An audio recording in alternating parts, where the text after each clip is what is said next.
मुज़ाकरात अभी तो असल मसला ये है कि नवाज शरीफ जो है, नवाज शरीफ के कहने पे मौलाना फजलुर रहमान अपनी सियासत खेलेगा, लेकिन सुप्रीम कोर्ट ने अपनी अजमत का इजहार किया है। उन्होंने इस बात के लिए कि भाई आप मुशावरत भी करनी है कर लें।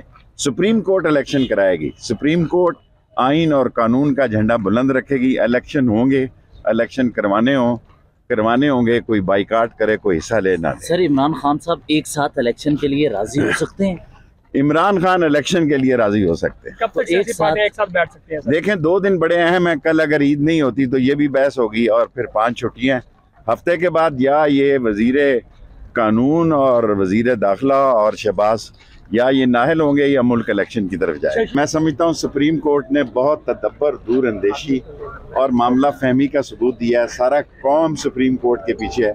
जो भी फैसला सुप्रीम कोर्ट करेगी उसे मानना होगा हर एक को। शेख साहब, मुकदमात बनेंगे, गिरफ्तारियां होंगी तो होती रहती हैं। ससुराल है, जेल में जाना पड़े। फिर मुज़ाकरात करेगी ऐसी सूरत? पीटीआई मुज़ाकरात भी करेगी, जेल में भी जाना पड़ा तो जाएगी, कुर्बानी भी देगी और इलेक्शन लड़ेगी नहीं, इलेक्शन जीतेगी।